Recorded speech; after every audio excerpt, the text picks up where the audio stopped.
बोलो one is more stable than two. यहां पर अरे बोलो यहां क्या इक्विलिब्रियम क्या होगा रे? More than one. यहां क्या होगा? Less than one. Hello dear students, कैसे हैं आप लोग? तो लास्ट क्लास में हम लोगों ने बॉन्ड डिसोसिएशन एनर्जी पढ़ लिया था, अरे है ना? उसके आगे की चीज़ों को हम लोग डिस्कस करेंगे। चलिए बेटा, तो हेडिंग डालिए।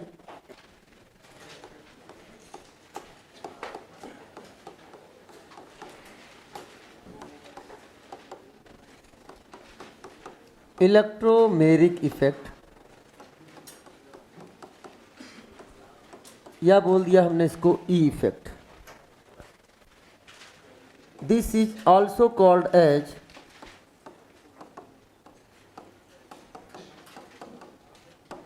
Polarisability effect for pi bond और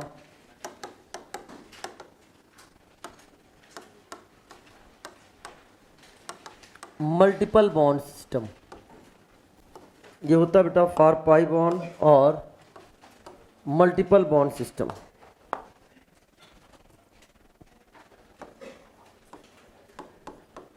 इट इज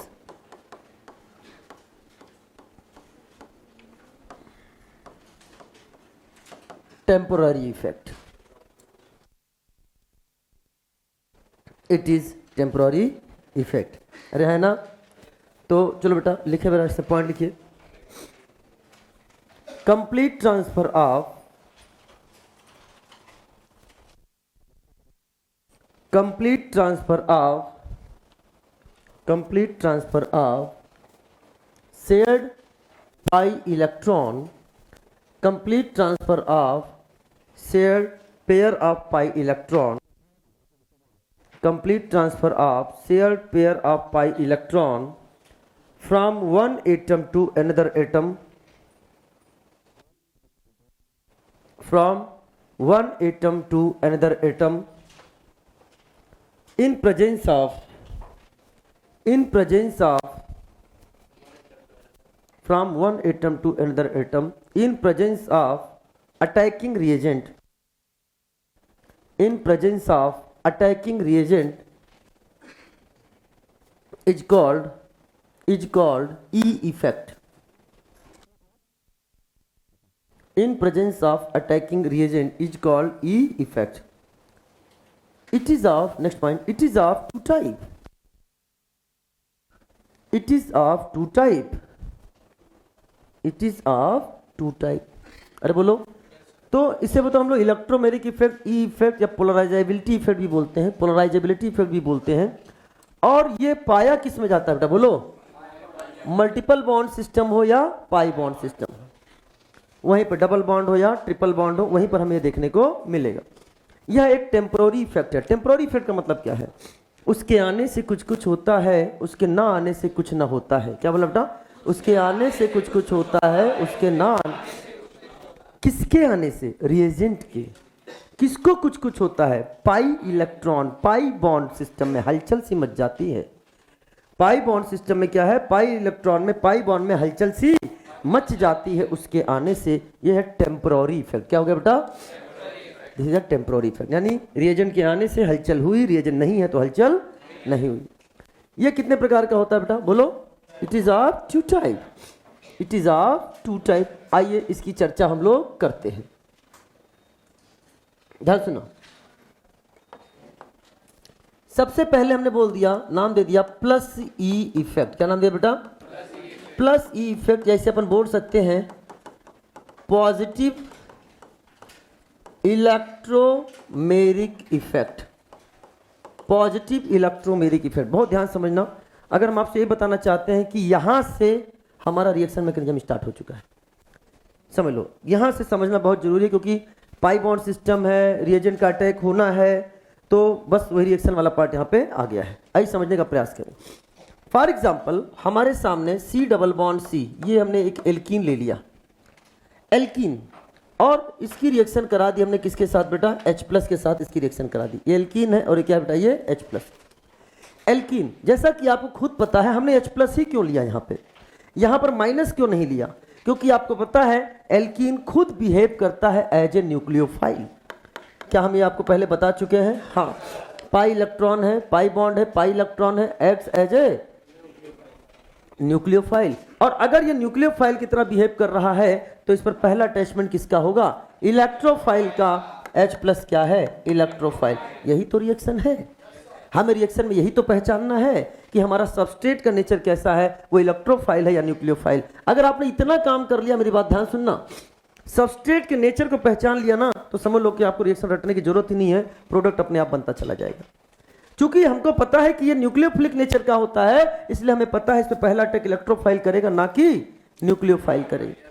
रिएजेंट आ रहा है, हलचल सी मच रही है, किसमें रे? पाई इलेक्ट्रॉन में, पाई बॉन्ड में। वैसे अगर मैं बात करूं तो जो हलचल मचती है उसको दिखाने का तरीका क्या है रियल में? मैं आपको बताना चाहता हूं कि C+C ये आपके सामने है, यहां पे क्या बेटा? H+। तो बेटा ये पाई इलेक्ट्रॉन क्या होता है? पोलराइज हो जाता है। क्या होता है बेटा? पोलराइज हो जाता है। ये इसका दिखाने का तरीका है। पाई इलेक्ट्रॉन का पोलराइजेशन होने के बाद फिर बॉन्ड अपना ब्रेक होता है। लेकिन हम चीजों को सिंप्लिसिटी करने के लिए आपके सामने इसको प्लस और माइनस में क्या कर देंगे? तोड़ देंगे। अभी किसी भी तरह बॉन्ड तोड़ सकते हो क्योंकि ये सिमेट्रिकल है। जब अनसिमेट्रिकल होगा तब हम आपको सिखाएंगे कि बॉन्ड किधर तोड़ना है। हमने बॉन्ड को ब्रेक किया, ऐसे मान लो, तो जिधर हेड है वहां पे क्या आएगा? निगेटिव, और जिधर टेल है उधर क्या आएगा? पॉजिटिव। और क्या होगा? ये निगेटिव वाला पार्ट इस H+ पे क्या कर देगा बेटा? अटैक। तो क्या इलेक्ट्रोफाइल का अटैक हुआ? हम बोलते हैं इलेक्ट्रोफाइल का अटैक होना, लेकिन रियल में इलेक्ट्रोफाइल अटैक नहीं होता, करता है इलेक्ट्रोफाइल पर अटैक होता है। पॉजिटिव चार्ज अटैक नहीं होता है, करता है पॉजिटिव चार्ज पर अटैक होता है। किसका? इलेक्ट्रॉन का। इसलिए ऐसे क्वेश्चंस भी बन जाते हैं कि ये बताओ, एक बार बॉन्ड इधर दिखा देगा, एरो का साइन इधर होगा, एक बार एरो का साइन इधर होगा, पूछेगा कौन सा सही है और कौन सा गलत है। चलो साहब, ये हमने किया। सी, यहां ध्यान सुनना बेटा, ये है कार्बन, बॉन्ड टूटा, यहां पे क्या लग गया बेटा? H लग गया। तो यहां पे क्या हो गया? क्या कंप्लीट पॉजिटिव बन गया कि नहीं बन गया? ये कंप्लीट पॉजिटिव का फॉर्मेशन हो गया। अब +E को कैसे डिफाइन करें? +E को डिफाइन करने का तरीका यह है कि पाई बॉन्ड जिस एटम पर टूट कर गए हैं, यानी पाई इलेक्ट्रॉन जिस एटम पर टूट कर गया है, क्या वो यही वाला कार्बन है? क्या वो यही वाला कार्बन है? अरे बोलो। जिस कार्बन पर पाई इलेक्ट्रॉन ट्रांसफर हुए हैं, complete transfer of pi electron जिस एटम पर हुआ है, उसी एटम पर रिएजेंट का अटैच होना कहलाता है क्या? +E। उसी पर रिएजेंट का अटैच होना क्या कहलाता है बेटा? +E। क्या मेरी बात समझ में आया कि नहीं आया? जिस एटम पर पाई इलेक्ट्रॉन गया है, उसी एटम पर रिएजेंट का अटैच होना क्या कहलाता है बेटा? बोलो। +E। क्या मेरी बात समझ में आया? तो अपन यहां पे एक शब्द बोल सकते हैं, क्या? पूछो क्या? अपने लैंग्वेज में कि बॉन्ड का मूवमेंट लेफ्ट से राइट हो रहा है कि नहीं हो रहा है? तो रिएजेंट कहां अटैच हो रहा है? राइट में। बॉन्ड के मूवमेंट के डायरेक्शन में रिएजेंट का अटैच होना +E कहलाता है। क्या सही हो कि नहीं? अरे बॉन्ड के मूवमेंट के डायरेक्शन में ही किसका अटैच होना बेटा? रिएजेंट का अटैच होना क्या कहलाता है? +E। तो ये पॉइंट हम लोग यहां पर लिखेंगे। अरे बोलो ना, ये पॉइंट हम लोग यहां पर लिखेंगे। अब आता है B, जिसे बोलते हैं -E इफेक्ट। -E इफेक्ट का मतलब हो गया, क्या बोलेंगे बेटा इसे? निगेटिव बोलो रे, निगेटिव इलेक्ट्रोमेरिक इफेक्ट बोलो, है ना? निगेटिव इलेक्ट्रोमेरिक इफेक्ट कहां बेटा? ध्यान सुनना। जैसे मैंने कहा C+O, ये हमने लिया कार्बोनाइल कंपाउंड ले लिया, ये है पोलर पाई बॉन्ड। क्या है बेटा? पोलर पाई बॉन्ड। और ये पे ले लिया हमने बेटा क्या? साइनाइड। अच्छा, क्या हम तुम्हें बता चुके हैं पोलर पाई बॉन्ड इलेक्ट्रोफाइल की तरह बिहेव करते हैं कि न्यूक्लियोफाइल? किसकी तरह बिहेव करते हैं? इलेक्ट्रोफाइल। मैंने बोला दुनिया के सारे पोलर पाई बॉन्ड कैसे होते हैं? इलेक्ट्रोफाइल। जब इलेक्ट्रोफाइल न्यूक्लियोफाइल आपको पढ़ा रहे थे, तो अगर ये आपका इलेक्ट्रोफाइल की तरह बिहेव कर रहा है तो ये तो आपके सामने न्यूक्लियोफाइल है कि नहीं बेटा? तुमने सबस्ट्रेट का नेचर पहचान लिया, तो ये न्यूक्लियोफाइल था, तो अटैक कौन किया? इलेक्ट्रोफाइल। ये इलेक्ट्रोफाइल है तो इस पर अटैक कौन करेगा? न्यूक्लियोफाइल। सिंपल, क्वेश्चन तो यही जवाब आ जाता है। अब पाई बॉन्ड ब्रेक किधर होता है? टूवर्ड्स मोर ईयन एटम। यहाँ क्या आएगा? निगेटिव, यहाँ क्या आएगा? पॉजिटिव। बताओ CN का अटैक कहां पे होगा? पॉजिटिव पर कि निगेटिव पर? बोलो। पॉजिटिव पर। क्या यहां अटैक हो गया कि नहीं हो गया बेटा? ये यहां अटैच हो गया। जब यहां पर अटैच हो गया, अब बताओ क्या बन रहा है? CO पर चार्ज आ गया निगेटिव, और क्या यहां पर CN अटैच हो गया कि नहीं हो गया? जिस एटम पर, डियर स्टूडेंट, जिस एटम पर पाई इलेक्ट्रॉन का ट्रांसफर हुआ है, क्या वो एटम यही वाला है कि नहीं बेटा? अरे बोलो। तो जिस एटम पर पाई इलेक्ट्रॉन का ट्रांसफर हुआ है उसके अपोजिट एटम पर रिएजेंट का अटैच होना -e कहलाता है। समझ में आएगा नहीं बेटा? जिस एटम पर पाई इलेक्ट्रॉन पर जाए, पाई इलेक्ट्रॉन जिस एटम पर जाए उसी पर रिएजेंट अटैच हो जाए तो क्या कहलाएगा? +e। और अगर अपोजिट वाले पर जाए तो क्या कहलाता है? -e। यहां तक समझ में? या अपन यहां पर एक लाइन बोल सकते हैं, क्या पूछो? बॉन्ड के मूवमेंट के अपोजिट डायरेक्शन में रिएजेंट का अटैच होना। पहला क्वेश्चन पूछेगा, बताओ इलेक्ट्रोमेरिक इफेक्ट किसमें पाया जाता है? तो आप क्या कह दोगे? फॉर पाई बॉन्ड सिस्टम या मल्टीपल बॉन्ड सिस्टम। दूसरा क्वेश्चन पूछेगा +e को डिफाइन करो, तो कहोगे जिस एटम पर पाई इलेक्ट्रॉन ट्रांसफर हुआ है उसी एटम पर रिएजेंट अटैच होगा तो +e, और जिस एटम पर पाई इलेक्ट्रॉन ट्रांसफर हुआ उस पर रिएजेंट का अटैच ना होना, दूसरे एटम पर अटैच होना, क्या कहलाता है? -e। तीसरा क्वेश्चन पूछेगा कि बताओ आइडेंटिफाई करो किस मॉलिक्यूल में +e इफेक्ट पाया जा रहा है और किस में -e पाया जा रहा है। तो डियर स्टूडेंट बहुत ध्यान से समझना, अगर हमारे सामने है नॉन पोलर पाई बॉन्ड, क्या बेटा? Non polar pi bond, for example वो एल्कीन के फॉर्म में हो सकता है, फॉर एग्जांपल वो एल्काइन के फॉर्म में आ सकता है। अगर आपके सामने है नॉन पोलर पाई बॉन्ड तो वो कौन सा इफेक्ट शो करेगा? वो +e शो करेगा। पहचानने का सबसे आसान तरीका है एल्कीन एल्काइन के रिएक्शन +e को फॉलो करते हैं। अगर हमारे सामने आ गया बेटा क्या? Polar pi bond. क्या आ गया बेटा? Polar pi bond. जैसे फॉर एग्जांपल हो गया कार्बोनाइल कंपाउंड हो गया, जैसे फॉर एग्जांपल हो गया साइनाइड हो गया, अरे है ना?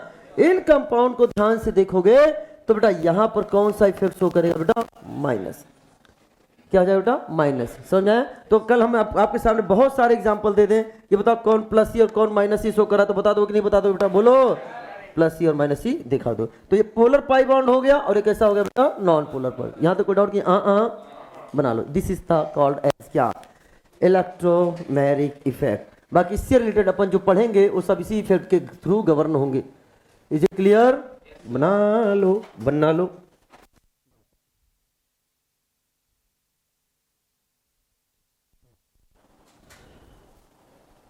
पाई electron of multiple bond transfer to that atom to which the reagent get attached. ये क्या कहलाएगा बताओ? स्टेटमेंट बोल रहा हूं, बताना। बोल रहा हूं pi electron of multiple bond transfer to that atom to which the reagent get attached, क्या उनसे वेट हो जाएगा? Pi electron of the multiple bond transfer to that atom to which attacking reagent not get attached.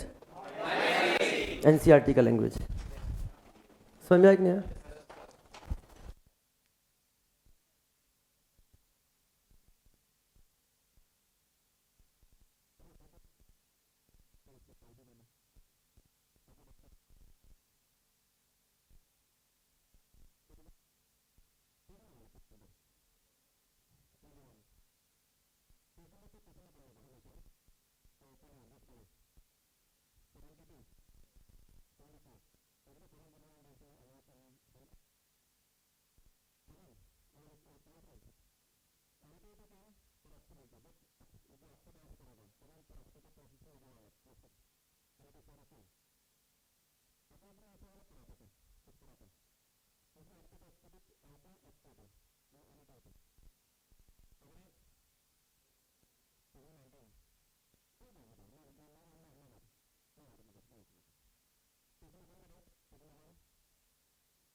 अब बेटा कुछ questions हैं जो मुझे आपको डिस्कस करने हैं, बट मैं वो क्वेश्चन टॉटोमर कंप्लीट होने के बाद आपसे डिस्कस करूंगा, ठीक है बेटा? तो ये आपकी मॉरल रिस्पॉन्सिबिलिटी होगी बेटा। एनसीईआरटी प्लीज, थैंक यू बेटा, कितने अच्छे हैं आप। तो अब आप हाँ 12.7.8 आपका होमवर्क हो गया।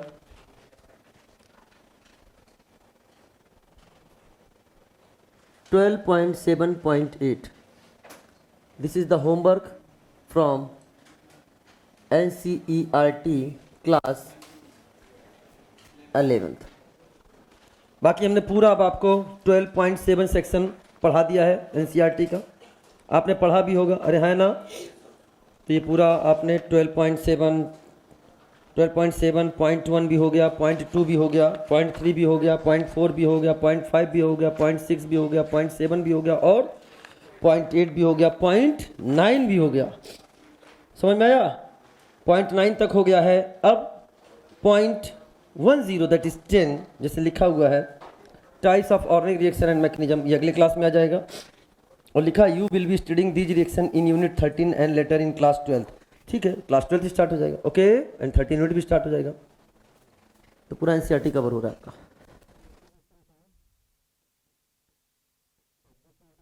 तो चलो बेटा हेडिंग डालिए। ये तो अपने आप से लिख सकते थे, बॉन्ड के मूवमेंट के डायरेक्शन में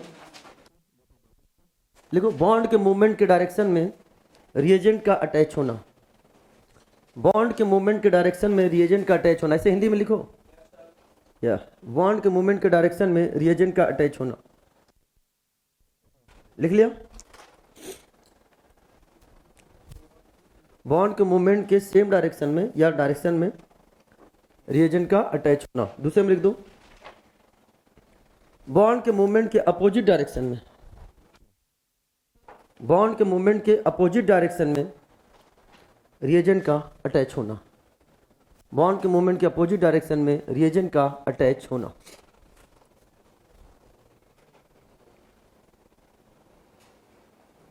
डन? चलिए अगला हेडिंग डालें बेटा। That is called as tautomerism. Tautomerism. हम लोग वापस से आ चुके हैं स्ट्रक्चरल आइसोमेरिज्म में, जहां ये पार्ट हमने बोला था कि after GOC upon will discuss. तो अब आए स्ट्रक्चरल आइसोमर में आ चुके हैं, दैट इज कॉल्ड एज क्या? टॉटोम। देख लो बेटा, निगेटिव से पॉजिटिव, निगेटिव से पॉजिटिव, और देख रहे हो ना बेटा, ध्यान देना ये चीज। तो देखो, व्हेन टू स्ट्रक्चरल आइसोमर,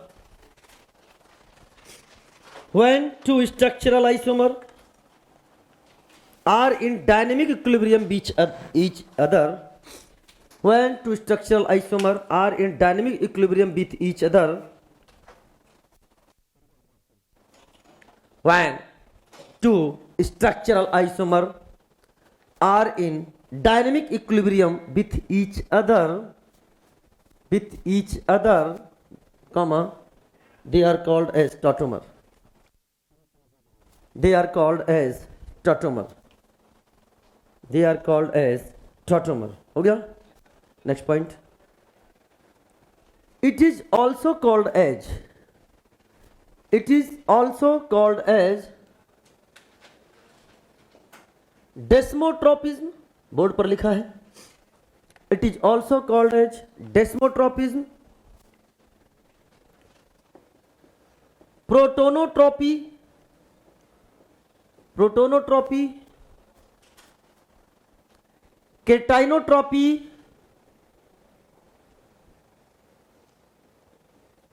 और लिखा है dynamic isomerism. Dynamic isomerism. Next point, acidic and basic medium. Acidic and basic medium increase the acidic and basic medium increase the rate of tautomerism. Acidic or basic medium increase the rate of tautomerism. लिख लिया बेटा? Bracket में लिखिएगा, acid और base catalysed, acid और base catalysed, acid और base catalysed. लिख लिया बेटा? अगला हेडिंग डालिए, condition for tautomerism. Condition for tautomerism. Tension मतलब बेटा, बच्चा सोच रहा है मास्टर ने तो खाली थ्योरी लिखा दी है, लिखाने के बाद अब सीधे कंडीशन पर आ चुका है। नहीं साहब, नहीं साहब, नहीं साहब। अब कंडीशन ऑफ टॉटोमेरिज्म को समझाएंगे, मैकेनिज्म समझाएंगे, फिर जितनी भी चीजें मैंने वहां बोर्ड पर लिखी है वो हम एक एक करके आपको डिस्कस करेंगे। तो सबसे पहले हमें क्या बात करना है, कंडीशन फॉर टॉटोमेरिज्म। तो सुनना बेटा ध्यान से, बहुत ध्यान सुनना। एक ही फ्रेम में आपको सारे कंडीशन अच्छे से समझ में आ जाएंगे। That is condition for tautomerism. हमारे पास अगर कंपाउंड दे रखा है, नंबर ऑफ कंपाउंड्स दे रखे हैं, टाइप्स डिफरेंट फंक्शनल ग्रुप के कंपाउंड्स दे रखे हैं, हम कैसे पहचानेंगे कि उसमें टॉटोमर है या नहीं है, इसको हम दो तरीकों से देखने जा रहे हैं। पहला पॉइंट आपको ध्यान सुनना। मान लीजिए ये कोई एक ग्रुप है जी, इस ग्रुप का नेचर क्या होना चाहिए बेटा, बोलो? -m नेचर का होना चाहिए, -m नेचर का होना चाहिए। इस ग्रुप से जो जुड़ा हुआ कार्बन है, इस कार्बन को बोलेंगे हम लोग अल्फा कार्बन। क्या बोलेंगे? ये है हमारे सामने बेटा, ये है अल्फा कार्बन। ये हमने आपके सामने लिख दिया, this is called alpha carbon. और अल्फा कार्बन का हाइब्रिडाइजेशन क्या होना चाहिए? sp3, यानी हम बोल सकते हैं अल्फा sp3 कार्बन। क्या बोल दिया बेटा? अल्फा sp3 कार्बन होना चाहिए। उस पर जुड़ा हुआ जो हाइड्रोजन है वो क्या कहलाएगा बेटा, बोलो? This is called alpha hydrogen. क्या कहलाएगा बेटा? Alpha hydrogen. यानी ये कंडीशन हमारे, एक जनरलाइज कंडीशन हमने आपके सामने लिख दिया कि अगर कोई ग्रुप है, -m वाला ग्रुप है, उससे जुड़ा हुआ कार्बन अल्फा sp3 कार्बन हुआ और उस पर कम से कम एक अल्फा H हुआ तो वो टॉटोमेरिज्म शो करेगा।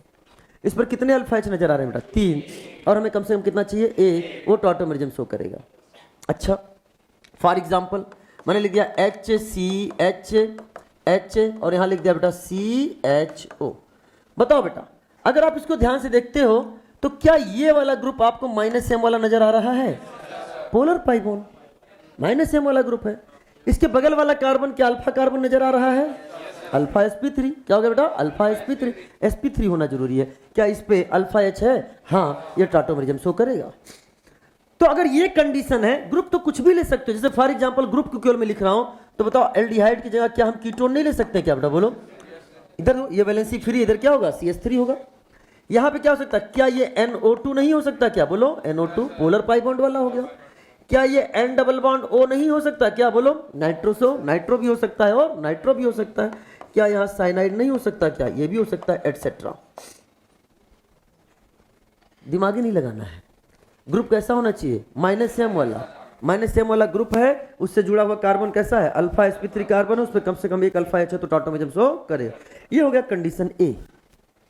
Now we will move to the condition B। अगर हमारे सामने कुछ ये सिनेरियो देखने को मिलता है, ये आपके सामने बेटा ध्यान सुनना, CH double bond CH and CHO, मान लो ये दिखा। ये वाला कार्बन कौन सा है? क्या sp3 कार्बन है कि नहीं बेटा, बोलो? ये sp3 कार्बन है और इस पर ये हाइड्रोजन है। sp3 कार्बन जिसके पास हाइड्रोजन हो, अगर वो भी -m ग्रुप से जुड़ा है, यहां तो वो डायरेक्टली जुड़ा था, लेकिन वो डायरेक्टली नहीं जुड़ा है, कॉन्जुगेटेड सिस्टम के थ्रू जुड़ा हुआ है।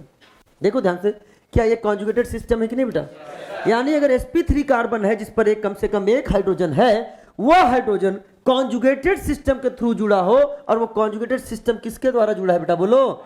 -m ग्रुप के साथ जुड़ा है, तो वो क्या शो करेगा बेटा? टॉटोमेरिज्म। अगर इसको हम और भी इजीली सिंप्लीफाइड करें तो आप ऐसे देख सकते हो कि ये जो आपके सामने CH है बेटा, ध्यान सुना, ये आपके सामने CH है, क्या ये CH बॉन्ड sp3 कार्बन वाला कॉन्जुगेशन में है क्या इस कार्बोनाइल के? हाँ। कैसे? CH जो आपके सामने नजर आ रहा है, ये CH bond alternate with double bond and alternate with double bond, क्या इसे कॉन्जुगेशन में है कि नहीं बेटा, बोलो? अगर ये sp3 कार्बन का हाइड्रोजन कॉन्जुगेशन में होता है -m वाले ग्रुप में, चाहे डायरेक्टली या कॉन्जुगेटेड सिस्टम से बहुत लंबे सिस्टम के साथ जुड़ा होता है, तो भी वो क्या शो करता है? टॉटोमेरिज्म। यहां ध्यान से देखना, यहां ये डायरेक्टली कॉन्जुगेशन में है, बोलो है ना? CH। देखो बेटा ये क्या है, ये आपको नजर आ रहा है कि नहीं आ रहा बेटा?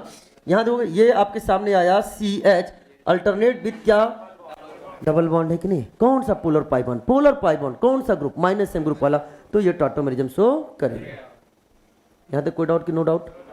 चलो साहब, अब बात करते हैं हमारे सिलेबस में, जो एसिडिक और बेसिक मीडियम दोनों ही टॉटोमेरिज्म के रेट को क्या करते हैं, इंक्रीज करते हैं। लेकिन ये अच्छी बात है कि हमारे सिलेबस में जो पढ़ना है वो केवल कौन सा, बेस कैटेलाइज्ड टॉटोमेरिज्म। कौन सा बेटा? तो अगर हम आपसे चर्चा करने जा रहे हैं, आपके सामने मैंने लिख दिया बेस कैटेलाइज्ड टॉटोमेरिज्म की बात करने जा रहे हैं, यानी हम मीडियम कैसा लेने वाले हैं बेटा बताओ? हमारा मीडियम जो होने वाला है वो बेसिक। ध्यान समझना, यही समझना चीजों को।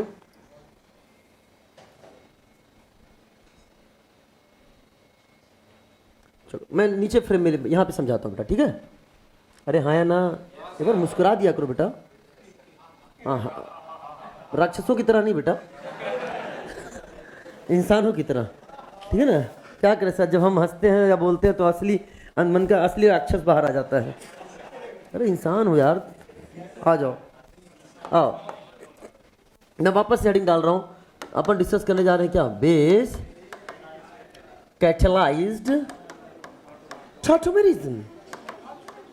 ओके, मेरी बात ध्यान से समझना बेटा। Dear students listen care. हमने आपके सामने लिखा ये है CH3 CO CH2 और यहाँ पे लिख दिया बेटा ये H लिखा है, वही है CH3 CO CH3। और चूंकि बेस कैटेलाइज्ड है तो इसलिए हमने मीडियम कैसा ले लिया बेटा, एल्कलाइन मीडियम लिया, बेसिक मीडियम लिया। सबसे पहले आपको ये सोचना पड़ेगा कि गिवन मॉलिक्यूल टॉटोमेरिज्म शो कर रहा है या नहीं कर रहा।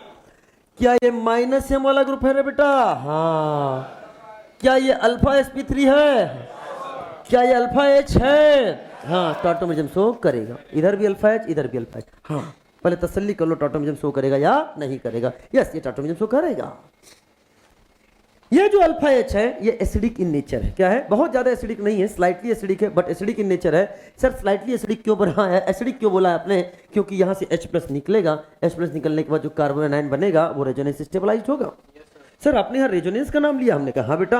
अच्छा सर, इसीलिए आप टॉटोमेरिज्म को रेजोनेंस के बाद पढ़ाते हो, क्योंकि इसमें रेजोनेंस वर्ड यूज होता है, इसलिए आप इसको स्ट्रक्चरल आइसोमर में नहीं पढ़ाते हो। हमने कहा एकदम सही पकड़े हैं आप। ध्यान से देखो, OH- क्या है, बेस। ये कैसा है, एसिडिक नेचर का है। और याद रखना, जब बेस आता है तो एसिड की खैर नहीं। अरे इधर देखो, इधर बेस आएगा, एसिड का कान पकड़ के खींच के ले जाएगा। अरे है ना? एक आप समझते नहीं हो, दुनिया का सबसे फास्ट रिएक्शन है एसिड बेस रिएक्शन। अरे नहीं, आपको नहीं विश्वास है, मैं बता रहा हूं, दुनिया का सबसे फास्ट रिएक्शन है एसिड बेस रिएक्शन। अगर किसी और रिएक्शन है ना, सब पीछे लाइन में खड़े होते, सबसे पहले क्या तरजीह आती भाई? एसिड आया है तो पहले एसिड बेस रिएक्शन ही होगा, बाकी सब लाइन में पीछे हैं। अरे है ना? समझ में आ रहा? तो ध्यान सुनो, ये आया, यहां से क्या ले गया बेटा, ये H+। जब H+ ले गया, CH3 CO CH2-। क्या तुमको यहां रेजोनेंस नजर आ रहा है? हाँ जी साहब, ये है रेजोनेंस किया। रेजोनेंस करने के बाद इसका रेजोनेटिव स्ट्रक्चर बनाते हैं।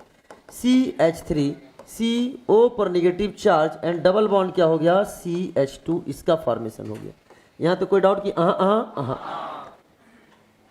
जब नेगेटिव चार्ज रेजोनेंस करके ऑक्सीजन पर पहुंच जाए, उसके बाद रोल आता है किसका, सॉल्वेंट का। किसका आता है बेटा, सॉल्वेंट। आप ऐसे भी देख सकते हो, OH- H+ ले गया था तो क्या बनाया था, पानी, और से रोल ऑफ सॉल्वेंट आ गया। अब ये O- यहां से क्या ले जाएगा बेटा, बोलो O-। अरे भाई कलर क्यों चेंज कर देता है तू? हाँ, यहां से क्या ले गया बेटा, बोलो, ये H+। क्या बन गया बेटा, क्या हो गया, CH3 COH डबल बॉन्ड क्या हो गया बेटा, CH। ये जो आपके सामने मैंने बनाया है, ये कौन सा फॉर्म कहलाता है, कीटो, क्योंकि ये कीटोनिक ग्रुप है, कीटो फॉर्म बोल दिया। यहां देखोगे तो ये डबल बॉन्ड को हम लोग क्या बोलते हैं, इन, और OH को क्या बोलते हैं, ऑल। क्या बन गया, इनॉल। नाम हो गया कीटो इनॉल। इसलिए इसका एक और नाम है, इसे हम कीटो इनॉल टॉटोमेरिज्म के नाम से भी जानते हैं। यहां तो कोई डाउट की तो सिंपल सी बात यह है, कुछ करना नहीं है। OH- जब भी आएगा H+ ले जाएगा, H+ ले जाकर निगेटिव बनाएगा। वो निगेटिव अगर अगर बोल दिया ना सर, इससे मतलब इसेंशियल का, हाँ, अगर वो निगेटिव रेजोनेंस करके ऑक्सीजन तक पहुंच जाएगा तभी टॉटोमर होगा, तभी सॉल्वेंट अपना H लगाएगा और इनॉल बन जाएगा। अरे बोलो, तो अपन इसको क्या बोल सकते हैं, OH माइनस आएगा, H प्लस ले जाएगा, वहां निगेटिव बनाएगा, अगर वो निगेटिव रेजोनेंस करके ऑक्सीजन पर जाएगा, सॉल्वेंट H लगाएगा, टॉटोमर हो जाएगा। सिंपल समझ में आएगा नहीं बेटा? यहां तो कोई डाउट की? दूसरी बात सुनते हैं। फॉर एग्जाम्पल, ये तो मैंने एक कंडीशन ले लिया, दूसरी कंडीशन को अगर हम आपके सामने डिस्कस करते हैं, बहुत ध्यान समझना, डियर स्टूडेंट। हाँ, हमने आपके सामने लिया CH2H, CH double bond CH and CHO, sp3 carbon conjugated system के थ्रू क्या माइनस M ग्रुप से जुड़ा हुआ है? हाँ। क्या इसको भी टॉटोमर शो करना चाहिए? हाँ। सर कैसे? हमने कहा ऐसे, OH माइनस आएगा। अब ये बताओ, यहां वाला ये H ले जाएगा, OH माइनस आएगा, H प्लस ले जाएगा, वहां निगेटिव बनाएगा, CH2 minus CH double bond CH, C double bond O और H, बोलो ना। अगर ये निगेटिव रेजोनेंस करके ऑक्सीजन तक पहुंच जाएगा तो टॉटोमर हो जाएगा, अदरवाइज नहीं होगा। अच्छा, मैं अलग अलग रेजोनेटिव स्ट्रक्चर नहीं बना रहा हूं, एक ही मैं समझाने का प्रयास करूं, क्योंकि मैं रेजोनेटिव स्ट्रक्चर आपको समझा चुका हूं। ये यहां जाए, ये यहां जाए और ये यहां जाए, हो गया कि नहीं हो गया बेटा? तो अगर आप इसका रेजोनेटिव स्ट्रक्चर ड्रॉ करोगे तो क्या पाते हो, CH2 double bond CH single bond CH double bond C, क्या O पर निगेटिव चार्ज आ गया कि नहीं आ गया बेटा? ओहो, ये निगेटिव पहुंच गया है अपने डेस्टिनेशन की तरफ। ऑक्सीजन पर अगर निगेटिव आता है तो टॉटोमर हो जाता है। अरे ना, अब पिक्चर में कौन आने जा रहा है भाई? पिक्चर में कौन आएगा? जल है कि मानता नहीं, जल है कि मानता नहीं, H प्लस लगाएगा और यहां से देखो क्या है, H प्लस ले गया कि नहीं ले गया बेटा? और जब बनाए तो क्या बन गया था? ध्यान से, CH2 double bond CH double bond C, यहाँ पे क्या आ गया? OH, यहाँ पे H। आहा, क्या इनॉल का फॉर्मेशन हो गया? इन पर ऑल, बोले इनॉल। लेकिन सर, उनका बोलो सर, लेकिन यहाँ तो एल्डिहाइड है, लेकिन आप इसको कीटोइनॉल क्यों बोलते हैं बेटा? कीटोइनॉल इतना फेमस हो गया है ना कि हम इसको कीटोइनॉल टॉटोमर के नाम से ही जान जाते हैं। अरे बोलो, तो अभी तक के मैकेनिज्म में आप, अरे बेटा कुछ समझाने के लिए अपन एक ऐसा की पॉइंट पढ़ने वाले हैं कि बिना इस मैकेनिज्म के आंसर आने वाला है। तो अभी कैसे करोगे बेटा? अब बताओ हमारे पास क्या है, कीवर्ड क्या है? OH माइनस आएगा, H प्लस ले जाएगा, वहां निगेटिव बनाएगा, अगर वो निगेटिव रेजोनेंस करके ऑक्सीजन तक जाएगा, सॉल्वेंट H लगाएगा, टॉटोमर हो जाएगा। एक बार मेरे साथ वापस से बोलो, देखते बोलो।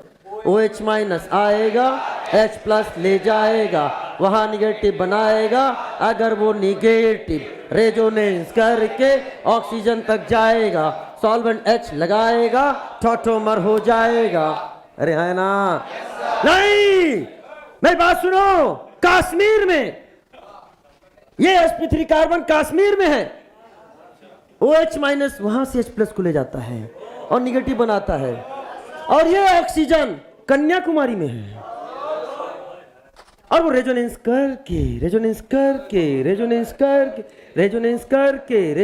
करके अगर ऑक्सीजन तक पहुंच जाता है, टॉटोमर हो जाएगा।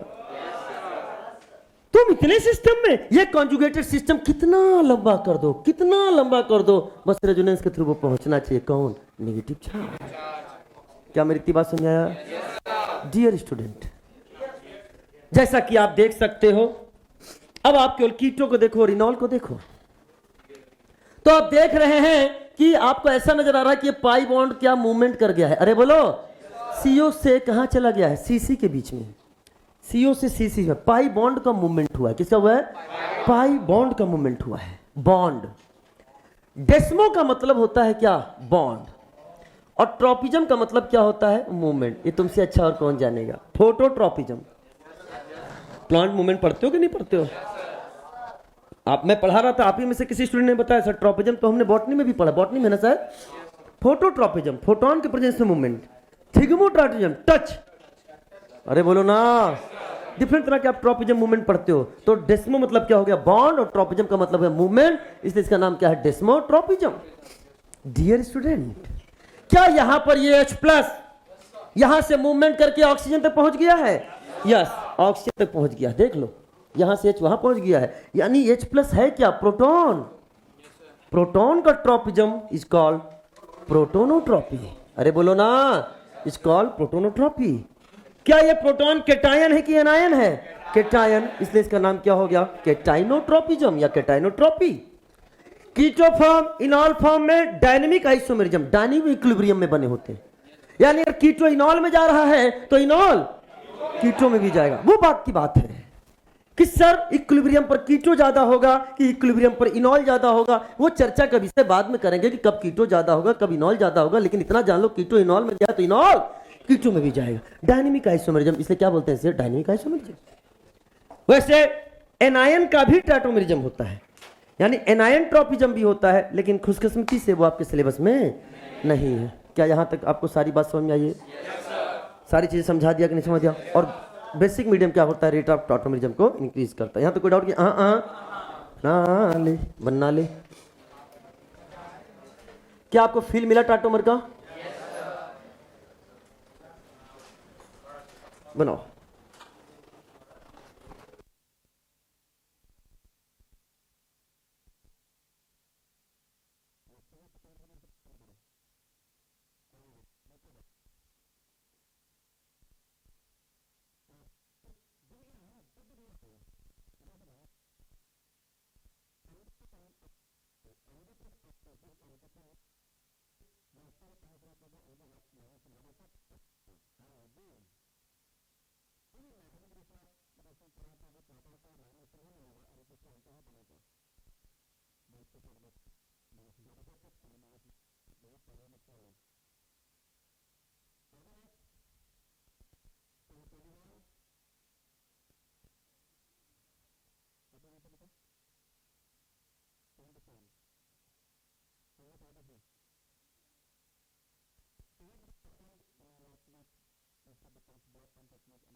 आगे बढ़ जाए।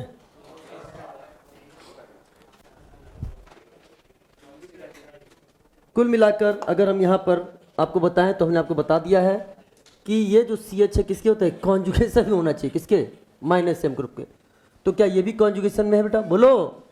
ये भी देखो क्या है? कॉन्जुगेशन में है, माइनस एम ग्रुप के। तो अपन ऐसे सीधे देख सकते हैं, आंसर बहुत आसानी से आ जाएगा। आइए आगे बढ़ते हैं। बेटा स्पीड अगर आपकी सही नहीं रहेगी ना तो सिलेबस इतना आसानी से नहीं जाएगा। तो प्लीज एक पेन का यूज करें और स्पीड सही से रखें, क्योंकि आप देख सकते हो हमारे पास लिमिटेशन है बोर्ड का। लिमिटेशन है बोर्ड का। अगर हम हर बार बोर्ड पे लिख के और आपको इंतजार करेंगे आपको स्लो लिखने का, तो हमारा सिलेबस कंप्लीट नहीं होगा। ठीक है ना? इस चीज का आप ध्यान रखें। लेट्स क्रैक इट, बात तो सही है, लेकिन हाँ, तो अभी तक वही नहीं लिख पाए हो। अब बी वाला पहले लिख लो बेटा, तुम समझदार। लो अब लो।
सुनो बेटा,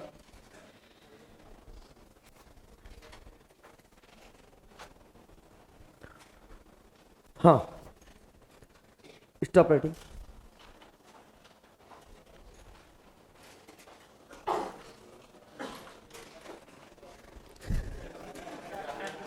ये फायदा है बस, यही एक फायदा है कि जब चाहो तब बोल सकते हो क्या, स्टॉप राइटिंग। लिखो बेटा, लिखना लिख लो। तो अच्छा लिख लिया, very good. Types of tautomerism. पहला है कीटो इनॉल टॉटोमेरिज्म। ध्यान से, पहला है कीटो इनॉल टॉटोमेरिज्म। जो हमने यहाँ पे मैकेनिज्म लिखी है, अब ये बार बार हम इस मैकेनिज्म को फॉलो नहीं करेंगे, हमको एक ऐसा की पॉइंट निकालने जा रहे हैं जिससे हम सीधे कीटो का इनॉल या इनॉल का कीटो बना लें। तो आप यहां तक देख रहे होगे तो आपको ऐसा फील हो रहा होगा, ध्यान सुना, कि पाई बॉन्ड इधर आ गया है और H ऑक्सीजन पे चला गया। यही हो रहा है ना? तो हमने क्या किया, ध्यान, सिंपल से पाई बॉन्ड को यहां शिफ्ट कर दिया और यहां के हाइड्रोजन को, पाई बॉन्ड यहां पे आ गया और ये H कहां चला गया, ऑक्सीजन पर। यही बन रहा है कि नहीं बन रहा है? तो पाई बॉन्ड यहां पे आ गया और H कहां चला गया, ऑक्सीजन। तो जो आपके सामने बनने जा रहा है, ध्यान से देखना, दैट इज CH3, O पर आ गया H और डबल बॉन्ड क्या हो जाएगा बेटा, CH2। पाई बॉन्ड इधर आ गया, इसे क्या बोल दिया, इनॉल, और ये क्या है आपका, कीटो। अगर आप ध्यान से देखते हैं यहां पे, तो यहां पर एटम का ट्रांसफर हुआ है। क्या हुआ बेटा, एटम का ट्रांसफर हुआ है, लेकिन रेजोनेटिंग स्ट्रक्चर में एटम का ट्रांसफर नहीं होता, यानी ये रेजोनेटिंग स्ट्रक्चर नहीं है, ये रेजोनेटिंग स्ट्रक्चर नहीं है। रेजोनेटिंग स्ट्रक्चर में पाई इलेक्ट्रॉन का मूवमेंट होता है, एटम का ट्रांसफर नहीं होता। लेकिन क्या यहां पर एटम का ट्रांसफर हो रहा है क्या, यस। अच्छा, एटम का ट्रांसफर हो रहा है, हाँ। माना ये हाइड्रोजन इस कार्बन पर इसको नंबर 1 दे दिया, इसको नंबर 2 दे दिया, इसको नंबर 3 दे दिया, तो क्या हाइड्रोजन 1 नंबर एटम से 3 नंबर पर जा रहा है कि नहीं जा रहा है? तो इनॉल का फॉर्मेशन हो जा रहा है। तो ऐसा भी तो हो सकता है, 1, 2 और 3 यही थे ना, कि हाइड्रोजन 3 वाले से वापस से 1 पर आ जाए और पाई बॉन्ड चला जाए तो कीटो बन जाएगा। यानी एटम का ट्रांसफर चाहे 1 से 3 हो, चाहे 3 से 1 हो, ऐसे सिस्टम को बोलते हैं हम लोग ट्राइड सिस्टम। क्या बोलते हैं, ट्राइड सिस्टम, जिसे हम लोग बोलेंगे TS। कभी पूछा नहीं जाएगा, लेकिन बच्चे ले आते हैं ट्राइड सिस्टम क्या है, ड्राइड सिस्टम क्या है, पेंटार्ड सिस्टम क्या है, स्पेस सिस्टम क्या है, स्पेस टॉटोमेरिज्म क्या है, तो वो चीजें हम आपको बताते रहेंगे। तो आगे से हमें सीधे यही करना है कि पाई बॉन्ड इधर ले जाओ, H इधर ले जाओ, टॉटोमर हो गया, यस। कम से कम एक अल्फा H, यानी कार्बोनाइल कंपाउंड के लिए कीटो इनॉल है, and for carbonyl compound at least 1 alpha hydrogen should be present for tautomerism. क्या यहां तो कोई डाउट की? हाँ। तो अब हम क्वेश्चन लिखेंगे कि which are the following compounds हो टॉटोमेरिज्म, तो आपको उसकी चर्चा करनी है। Is it clear? अच्छा, बना लो।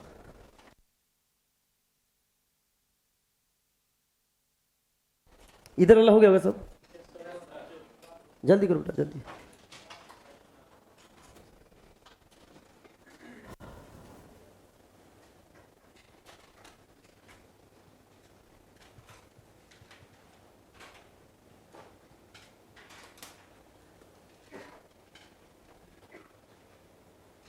हो गया बेटा, ये वाला, हाँ।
बेटा जल्दी जल्दी बना लो, समझाने के बाद तुरंत हटा देंगे।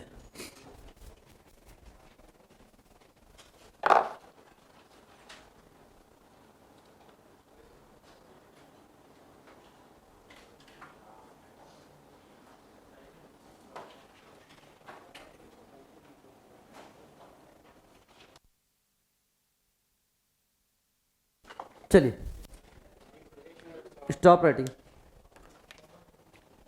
ध्यान सुनो बेटा। ये कुछ एग्जांपल्स दे रखे हमने, जिसमें करना क्या है आपको, अभी और भी एग्जांपल है बेटा, जिसमें है क्या कि